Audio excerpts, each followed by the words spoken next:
Who have been injured in a blast near the mayor's office in Mogadishu, the Somalian capital. 10 people killed in a shooting at Monterey Park in California. My name is Okoyemuni. We begin from Bauchi, where gunmen have invaded the Gamba Sabonlahi community in the Tafawa Balewa local government area of Bauchi State and killed no fewer than 5 people. They also kidnapped 1 person in the process. A resident of the community said the gunmen stormed the area yesterday night and shot sporadically into the air to scare residents away before carrying out their nefarious act. The assailants kidnapped a man identified as Daniel and killed the Amlet head of the area alongside 4 others. In Abia State, the state governor, Okeze Ikweazu, has condemned the alleged killing of a policeman in Degoro community in the Aba area of the state. Chief Press Secretary to the Governor, Onyebuchi Ememanka, who disclosed this in a statement today, said his principal is worried by the mass arrest of Aba residents by police operatives as a result of killings.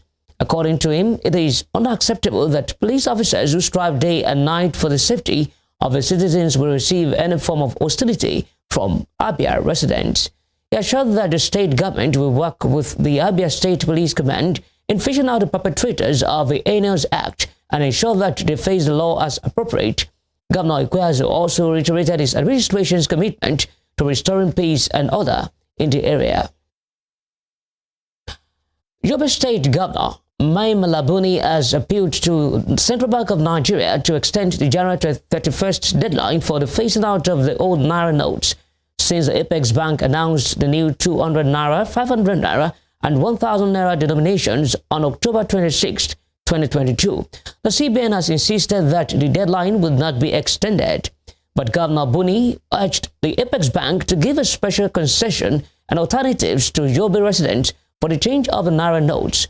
Speaking through his spokesman, Maman Mohammed, at a news conference today, the governor said the appeal is necessary due to the lack of banking services in most parts of the state. He explained that only 4 out of the 17 local government areas in the state have banks, making it difficult for people in the remaining 13 local government areas to access banking services. Outside Nigeria, at least 5 people have been injured in a blast near the mayor's office in Somalia's capital, Mogadishu, with gunfire erupting afterwards. According to police and eyewitnesses, the huge explosion early this morning damaged nearby buildings. Police officer Abdullahi Mohammed Said said terrorists blast a vehicle loaded with explosives onto a perimeter wall of the Mogadishu Mall, which is next to the Banadir administration headquarters. Director of Amin Ambulance Services, Abukadri Abdurrahman, told newsmen that ambulance staff evacuated 5 injured people from the scene of the blast. It was reported that security forces immediately put the area under lockdown, but an exchange of gunfire between the army and the assailants ensued. sida saraakiishu ay noo xaqiijiyeen ciidamada dawladda ayaa hadda u diyaar garoobaya inay gudaha u daataan.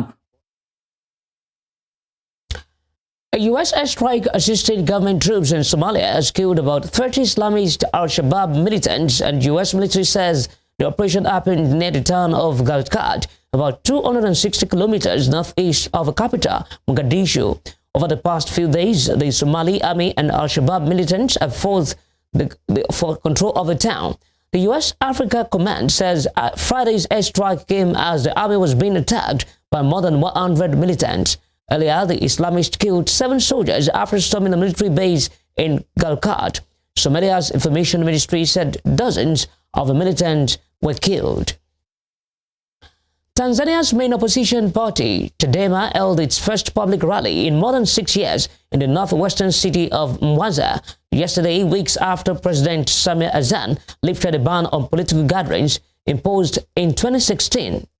There was a jubilant reception of party leaders in the city by hundreds of supporters in uniforms with Chadema colors at the Furahisha Stadium. In June 2016, Mrs. Hassan's predecessor, John Magufuli prohibited elected officials from holding rallies outside their constituencies. The former president argued that election season was over and rallies were a waste of time and a distraction from development. Chadema leader Freeman Mbowe, while addressing party supporters, urged them to shun hate against the ruling party supporters and its leaders as he showered praise on President Azan. He described the resumption of rallies as a restoration of fundamental civic rights Tanzanians were robbed of as a result of weak laws. To the Russia-Ukraine war, Russia's forces are reportedly pushing towards two towns in Ukraine's Zaporizhzhia region, where fighting intensified this week after 7 months of a stagnant front. Russian-installed official in the region, Vladimir Rogov, said offensive actions were concentrated around Orikhiv, about 30 kilometers south of Ukrainian-controlled regional capital Zaporizhzhia, and Uliapol, further east. It stated that there was active fighting in the areas, adding that the front is mobile, especially in the two directions. Ukraine's defense ministry has denied reports that it grossly inflated food prices for a recent contract in the worst corruption scandal to engulf the armed forces since war with Russia broke out. Yesterday, national media reports accused the ministry of having signed a deal at prices 2-3 times higher than current rates for basic foodstuffs. According to the news website ZNUA, eggs, which cost about 19 United States cents in a shop, were contracted for 46 cents, while the ministry also signed for potatoes at more than double the retail price.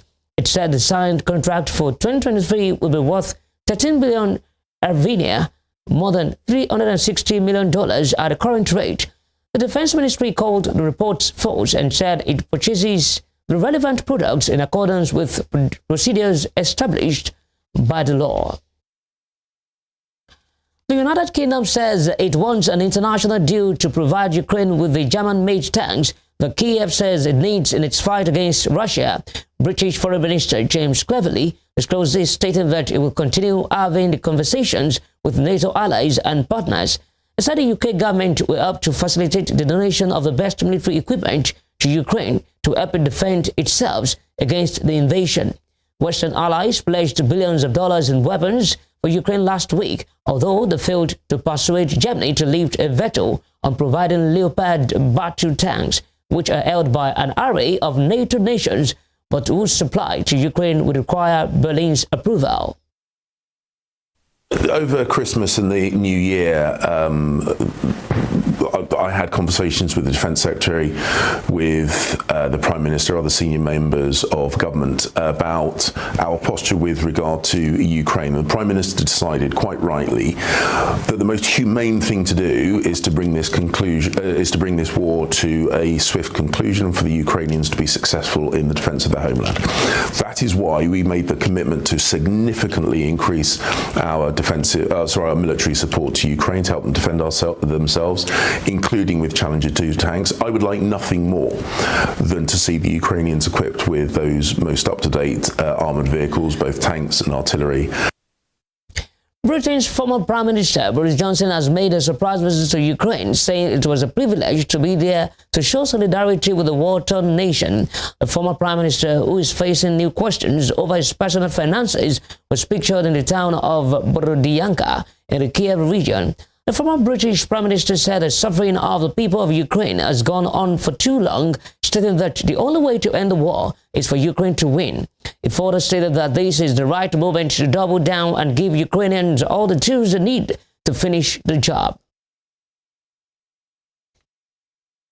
While the Labour Party is calling for a parliamentary investigation into claims that chairman of the BBC helped Boris Johnson secure a loan guarantee weeks before the then Premier recommended him for the role, the Sunday Times had reported that Richard Sharp was involved in arranging a guarantor on a loan of up to £800,000 for Mr. Johnson. Mr. Sharp said he had simply connected with people and there was no conflict of interest. However, Shadow Chancellor Rachel Reeves said that if Labour were in government, they will clean up the mess and drain the swamp caused by the Conservative Party. Meanwhile, Foreign Secretary James Cleverly told the BBC that Mr. Sharp was an incredibly accomplished, successful individual, and there was no doubt he was appointed on merit.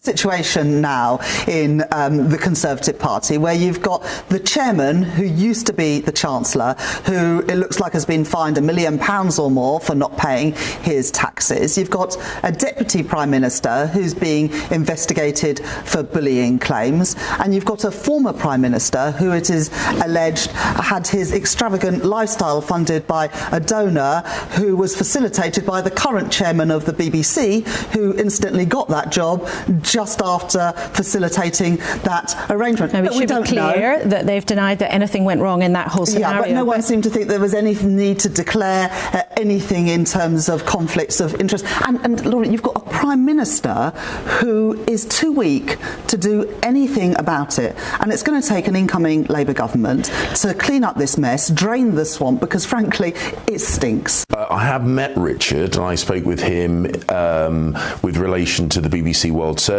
which is, of course, an incredibly important voice internationally, and one, of course, where the Foreign, Commonwealth and Development Office has a direct interest. But I know that he is an incredibly accomplished, incredibly successful individual who brings a wealth of experience with him. That is why he was appointed to chairmanship of the BBC. But I've not had the chance to discuss any of the issues that were brought up today, but I have absolutely no doubt he was appointed on merit. And the point that I would just remind people of is it is not unusual, and indeed there is nothing wrong, for someone to be politically active prior to their appointment to senior BBC positions. That's something that's happened. You're watching Spring Global on Western Spring Television. We'll be right back after this break.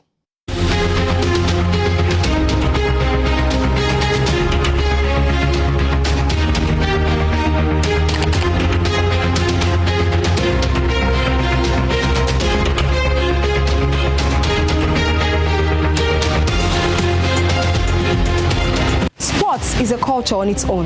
It has its own language, its own people with their own way of life.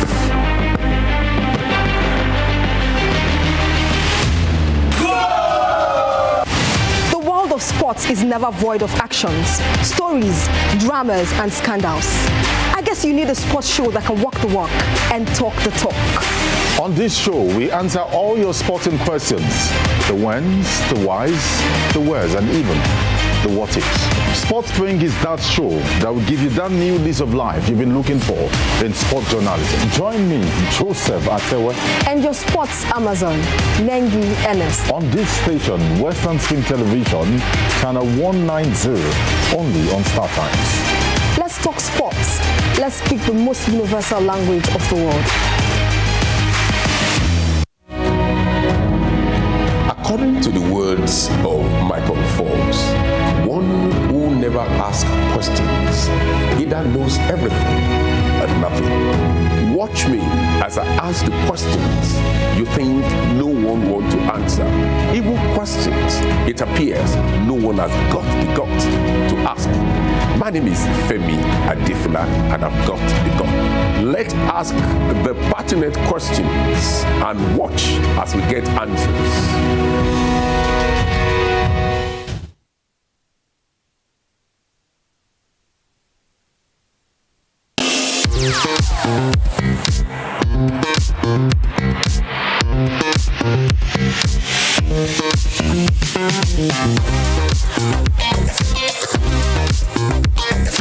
Turn it up! It's the Wild Wild West, and Western Spring Television is pulling out all the stops to make sure that you don't miss out on every of the fun and happenings around you. Yup, we've got you covered because your girls got all the juiciest tidbits and entertainment news from around the world. Cross over to the chocolatey side of entertainment. Join me, Chocolate Cassie, on Eccentric as we take you into every bit of the juiciest news, fashion, music, movie updates, and other trending conversations. Together on the show, we'll get personal with your favorite celebrities via phone call, Zoom, or even live here in the studio. Eccentric will be showing on your TV screen on Western Spring Television, channel 190, only on Star Times.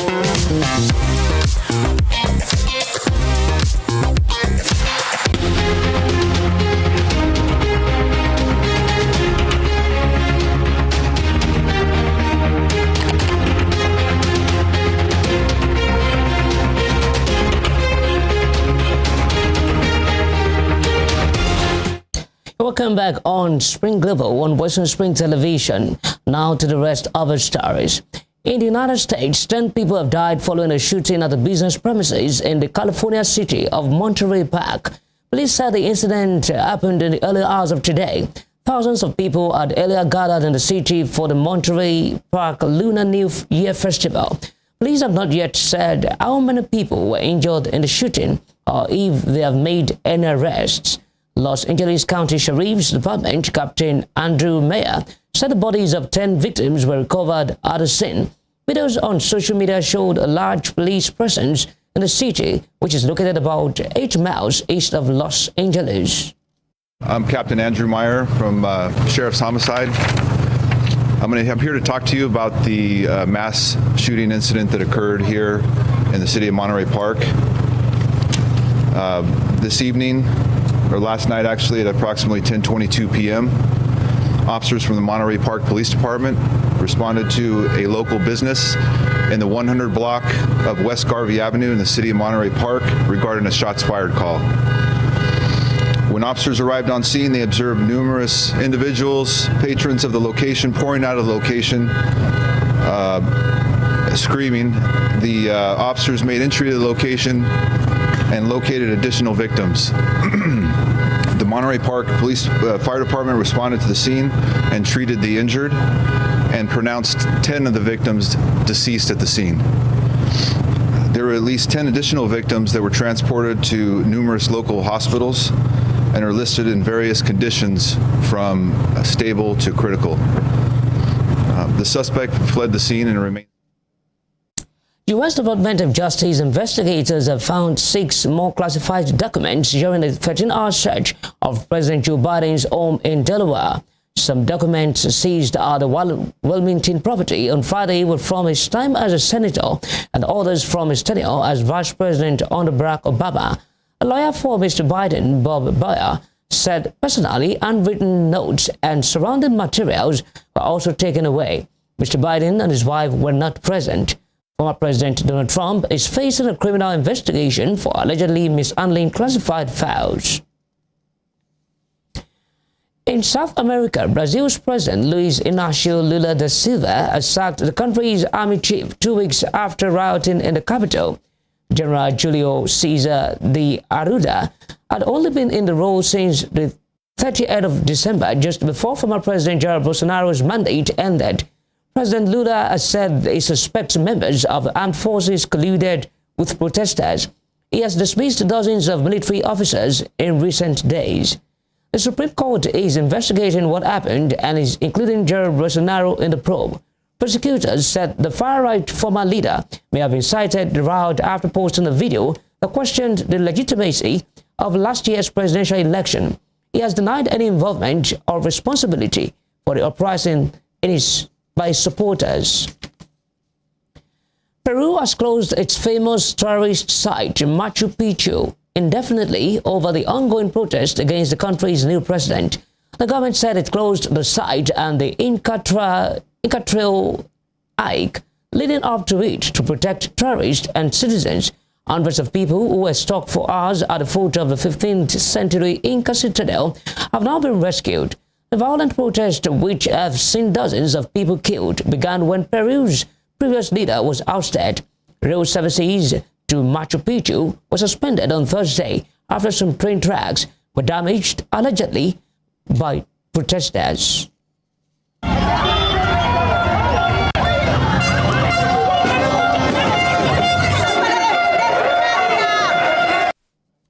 In the Middle East, an estimated 110,000 people have packed the streets of Tel Aviv in one of Israel's biggest anti-government protests in the past decade. The rallies against court reforms spread across the city center as banners were hoisted calling for an end to the ruling coalition, which is the most right-wing and religious nationalist in Israel's history.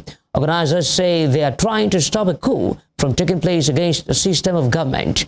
It is the second week running that mass protests have taken place in 4 different cities. Opposition leader Yair Lapid addressed the crowds in Tel Aviv, saying people who love the country came to defend its democracy and its courts.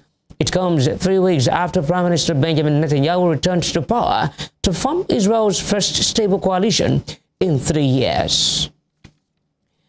In business, Iran's currency has reached an all-time record low amid increasing tensions with the West and the unrest gripping the country. As of this morning, the United States dollar went past the 450,000 rial mark for the first time on the open market. As the rial went into another free fall, the central bank claimed that 300 million euros of Iran's money in Iraq had been received despite U.S. sanctions and injected into the market.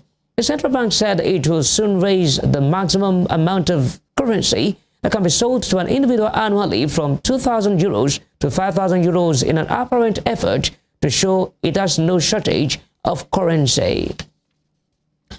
And out of sports stories, the top seed Iga Swiatek is out of the Australian Open after losing to Wimbledon champion Elena Rybakina. In the fourth round, Rybakina, seeded 22nd, had struggled to replicate the displays which saw her win at the All England Club in July. But against Swiatek, the Kazakh showed again that how she thrives on the big stage, playing confidently and powerfully in a 6-4, 6-4 win at Melbourne Park. Less than half an hour later, Coco Gauff lost 7-5, 6-3 to Jelena Ostapenko. American 7th seed Gauff, who is 18-year-old, was amongst the favorites for the title, but was overpowered by the 17th seed from Latvia. Past 2 weeks have been pretty hard for me, so I felt today that I don't have that much to take from myself to fight even more, you know. So I really wanna, I don't know, just. I felt like I took a step back in terms of how I approach these tournaments, and I maybe wanted it a little bit too hard. So I'm gonna try to chill out a little bit more. That's all. I think it's because I worked really hard, and I felt really good coming into the tournament, and I still feel good. Like I still feel like I've improved a lot. When you play a player like her and she plays really well, it's like, there's nothing you can do. And I feel like today, I wouldn't say nothing because every match you play a part in, but I feel like it was rough. So it's a little bit frustrating on that part. To football, Everton manager Frank Lampard says he absolutely does not fear being sacked after his side were beaten by West Ham in the Premier League. The Toffees are without a man in the top flight since October and are stuck in a relegation battle in 19th place. Everton's poor form, consisting of 6 defeats and 2 draws, is Lampard's longest winless run as a manager in league competition. During Everton's poor run of league form over the past 3 months, the club has also been knocked out of both the Carabao Cup and the FA Cup at the 3rd round stage. For me, if you're in a club where over recent years the club's moved downwards with serious investment, the environment now, the conditions now are that we don't have that investment, and we sold our number 9 and we're trying to rebuild. That doesn't mean that straight away you should start climbing the stairs straight away. It means that you're going to have to dig in as a club, and I'm prepared to dig in. So that's it.